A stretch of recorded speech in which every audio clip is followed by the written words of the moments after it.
Una po sa lahat, ako'y babati muna sa inyo na magandang tanghali sa inyo po, no? Tanong ko naman po sa inyo, no? Sa likod na maaaring magulo ang mundong na nagagalawan natin, mga narinig nating mga balita, lahat-lahat. Sa tingin mo, ano bang gusto mo ba? Kapayapaan ba o kasiyahan? At bakit yun yung napili mo sa tingin mo? Siguro ano po, kapayapaan. Bakit kapayapaan? Siguro dahil po yung sa sobrang gulo na nga po ng ating bansa, siguro kailangan na po natin magkaroon ng kapayapaan or kapayapaan nga po para magkaayos na po yung lahat nung walang kaguluhan. Yun po. Sa tingin mo, ano bang pinaka-nakatakot sa tingin mo? Pag-ibig ba? Magkautang ka ba sa pera? O yung biglang dumating yung kamatayan niya? Para sa'yo, ano bang pinaka-nakatakot dyan at bakit? Sa akin po kasi ang kamatayan naman po ay hindi natin dapat katakutan sapagkat ito po ay natural na nangyayari sa buhay ng isang tao. At ito po ay talagang mangyayari ng hindi natin naasahan kung kailan. Siguro po nakakatakot ay yung salitang pag-ibig kasi parang mahirap po siya, although hindi ko po siya nararanasan before or hanggang ngayon na parang it depends po kasi kung ano mangyayari doon sa sinasabi natin pag-ibig, kung magiging masaya ba siya hanggang huli or hindi. Sa palagay mo ba, mahirap ba magmahal ng isang tao sa panahon ngayon kumpara dati? Sa tingin mo? Yes po, kasi po ngayon po kasi nakafocus na po tayo sa social media. Nakafocus na po tayo sa kung ano nakikita natin online at hindi na po natin na papag-focusan mabuti yung kung ano yung mas pangloob ng isang tao. I see. Pero ito po, no, sa tingin niyo po ba patas ba ang buhay o hindi patas? Sa akin pong palagay, hindi po. Kasi ang dahil po natin nakikita na sobrang nahihirapan, sobrang kinakailangan ng tulong pero hindi po sila nabibigyan pansin ng ating gobyerno or nung matataas na tao, yung may makapangyarihan. Pero yung pong mayayaman sila pa po yung lalong yumayaman dito sa ating bansa. I see. Pero gato, bigyan ko ng simpleng scenario, no? Kung meron tayong kukuparang dalawang tao, isang mabuti, isang masamang tao. Yung mabuti, maayos ang kanyang ugali, maayos ang kanyang karakter, pero ang problema ay siya ay laging sinasaktan, siya ay laging inaapi, siya ay laging iniiwan sa ere, pero mabuti pong tao to. Versus yung masamang tao, masama na yung ugali, kitang-kitang pagiging masama. At ang ginagawa nila ay lagi nilang sinasaktan ang mga mabuting tao na wala namang kalaban-laban. Ang matindi pa dito, itong mga masasamang tao, mas dumadami pa ang kaibigan at marami pa doon nagkakajowa pa kahit red flag na ang ugali ng isang tao. Sa tingin nyo kaya, napapansin yung ganyang trato na yan sa totoong buhay? Bale, ano po yung question po? Ang tanong doon, napapansin mo yung ganong trato sa totoong buhay? Yung mga masasamang tao, lagi nilang sinasaktan yung mga mabuting tao. At yung mabubuting tao, lagi na silang heartbroken kahit green flag na nga ang ugali nila. Yes po. Kasi po parang mas kung sino pa nga po yung sa tingin nating masama, sila pa po yung nagkakaroon ng mas magandang privilege sa buhay natin. Sa mundong ginagalawan natin or yung mabubuti naman po, sila pa po yung mas parang nadideprive sa ating lipunan. Naawa ka ba sa mga mabuting tao? Yes naman po. Opo naman. Sa tingin mo, karapat dapat bang mahalin ang mga mabuting tao? Opo naman. Kasi ito yung problema eh, di ba? Lahat po tayo tinuruan, kung kayo magiging mabuti sa kapwa mo tao, di ba? Hindi kami nila gaganyanin eh. Sa totoo, sila ang may mali kasi alam nilang mali ang ginagawa nila. Kaya lamang sa panahon ngayon, mahirap na, baliktad na. Pag ikay gagawa ng mabuti sa mata ng iba, masama ka na kaagad. Kapag ikay kunwari isang tao gagawa ng masama, abay mas, parang sasabihin pa, okay pa lang yan, o kukonsintihin pa, no, okay pa yung ginagawa, kahit alam nating mali, no? Kasi ito yung problema eh. Kung ano nauuso sa mata ng iba, ay okay lang daw. Pero hindi naman natin nauuso ay laging tama. At sino ba ang nagsasuffer dito? Lahat tayo nagdudusa dyan. Sa mga ganyang kaisipan na kung hindi dapat gawing komplikado, pero nagiging mahirap talaga lahat. Ngayon, para masan nyo maintindihan yan, sunod yan ang aking mga simpleng katanungan. Tanong ko lamang sa inyo, kayo ba isang mabuting tao po? Yes po. Kunwari, i-grade nyo sarili nyo from 1 to 10. 1 daw, masama daw kayong tao, or 10, sobra daw kayong mabuti. Saan nyo po ilagay sarili nyo from 1 to 10? Siguro 8 po kasi nobody's perfect naman po talaga. Para sa'yo, ano ba yung sabihin ng mabuti sa'yo? Siguro po yung mabuti basta maipakita mo lang sa kapwa mo na kaya mong gumawa ng mabuti or kaya mong magsabi sa kanila na mabuti kahit hindi ito material na bagay. Oo. Pero, mahilig ka magbasa ng dictionary? Hindi po. Pero okay lang po. Nagbabasa naman po. Pero nagsasearch ka naman kay Google or kay AI kung hindi mo alam isang salita. Yes po. Bigyan kita ng konting kalaman, no? Alam nyo ba, sabi po sa dictionary, para daw masabi na good o mabuti, yan po may kinalaman daw sa ugali ng isang tao. Dapat daw wala kang ginagawang masama, wala daw ginagawang krimen, at wala ka daw sinasaktan na tao kahit sanggol. Ngayon, kung tama talaga ang sasabi ng dictionary, tingnan natin itong mga katanungan na to. Kagaya nito, kayo ba ay nakapagsinungaling sa tanan ng buhay niyo po? Yes po. Yun ang problema, lahat po tayo guilty kasi yan ang matuto isang bata ang magsinungaling, kaya tayo dyan ay guilty. Pero ito po, kayo po ba ay nakapagnakaw ng gamit o pera sa tanan ng buhay niyo po? Halimbawa ng gamit, lapis, ballpen, barya, may naput ka sa kalsada, di mo lang binalik, or nangopya ka, napokopya ka sa exam or quiz sa tanan ng buhay niyo po. Kayo ba ay nakapagnakaw ng kahit anong halaga? Siguro mga gamit ko, yung mga sa school po talaga. Dati. I mean, di naman po nakaw or nadadampot po, ganun. O, kasi halimbawa, kunwari tayo ay hinuli ng mga pulis at bigla tayo may dinampot doon. Siyempre, nagulat tayo, ba't tayo hinuli? Yung pala, kinusuhan na pala tayo ng pagnanakaw ng lapis, barya, o biglang may nagpataw ng kaso kasi nagnakaw daw tayo ng sagot sa katabi. Baga, nakatawa siyang tingnan, pero kung kayo observant, dyan nga nagsisimula, yung maliit na bagay, kapag hinaya mo, nagiging corruption na, di ba? Kaya nga lang, lahat taga tayo dyan ay guilty. Pero ito po, kayo po ba'y nakaranas na magalit sa isang tao? Yes po. Nawawala ba ang stress mo pag nagagalit o lalong tumitindi? Parang lalo pa pong nagkaka-urge na tumitindi po talaga.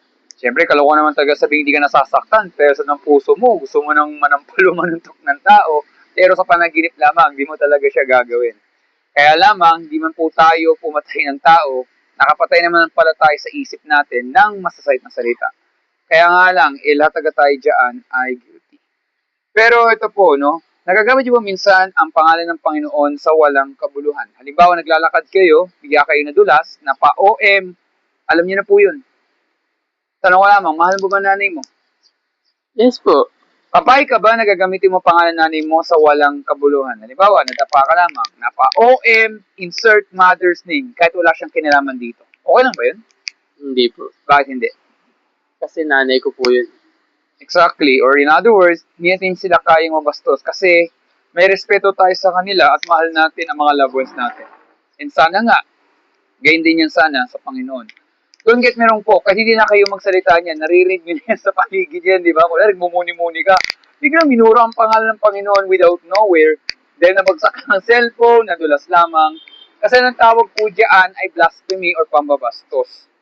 And kagaya nito, kayo ba'y mahilig manood ng mga pelikula? Yes po. Narinig mo rin minsan na para bang binabastos nila ang pangalan ng Panginoon. Yung kunwari, OM, alam mo na, mga ganun. Ang tawag kasi po doon ay blasphemy or pambabastos. Imagine mo, pangalan ng Panginoon, napakasagrado yan, bigla na lang ibabastos lamang yan. Ang tawag kasi ay pambabastos or blasphemy.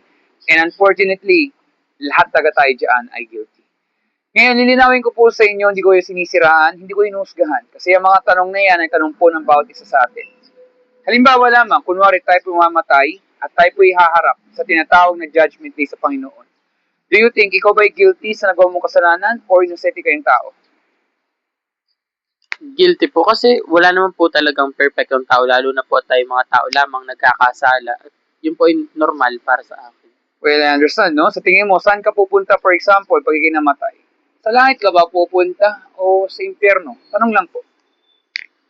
Hindi ko po alam. Hindi Parang po, nasa gitna. yes, hindi po kasi natin talaga alam yun. Naiintindihan ko, pero kung nabigay tayo isang senaryo, no? Halimbawa, may isang kriminal, ang kanyang ginawa ay nagnakaw siya ng pera sa bangko. Take note ha, pera lang ninakaw niya. Hindi siya pumatay ng tao, wala siyang ginawa, kundi nagnakaw lang. Nung siya hinuli ng mga pulis at siya dinala sa korte, ito po ang sasabihin ng kriminal sa judge. Judge, guilty po ako sa nagawa ko pong kasalanan, pero hindi ko po alam kung saan ako pupunta. Aba, paano hindi mo alam? Hindi mo pwede yun kasi may nagawa siyang kasalanan, so may consequences. Kaya, in other words, kailangan siyang itapon sa kulungan para pagbayaran ang nagawa niya talagang krimen. Tama po ba? Yes. Ngayon po, yung sinasabi ko po kasi, ganyan din ang sinasabi ng Bible. Sabi kasi sa Biblia, ang mga tao na sinungaling, nagnakaw, nagtinim ng galit, at iba po mga nagawang kasalanan, magaan man yan o mabigat, ginawa natin o sa isip lamang, Pero sa mata ng Panginoon ay walang maating sa langit, hindi makikita ang kaya ng Diyos kung hindi itatapon po sa nagabagang apoy o impyerno. Sa tingin mo ba, kayo po ba'y nag-aalala sa sasabi ng Bible na maaaring kayo po ay sa impyerno pupunta, subalit, hindi lang po kayo, lahat tayo, kasi may nagawa talaga tayong kasalanan sa harap ng Panginoon. Kayo po ba'y nag-aalala sa sasabi ng Biblia? Yes po, pero in other, naman po, hindi po. Kasi po, naniniwala po ako na ang Panginoon po natin ay nagpakasakit para tayo matubos sa ating mga kasalanan at binigay po niya ang isang sagradong sakramento na confession or yung paghingi natin ng ating mga kasalanan. Paghingi ng tawad sa ating mga kasalanan, kumbaga, ang pari po, ang pari sa Katolikong simbahan ay nag-a-act as God, as si Christ, at i-confess natin sa Kanya ang ating mga kasalanan at ito ay pinapatawad nila sa pangalan ng ating Panginoong Jesucristo. I totally understand, no? Pero, syempre, ang ano man po mangyari, whether we like it or not, dapat man tayo mag-alala kasi po talaga buhay ang pinag-uusapan natin. Oo, biglaan lang itong interview na to, pero don't get me wrong po, wala akong masamang intensyon, ako lang po nagmamalasakit lamang bilang isang Pilipino katulad nyo, no?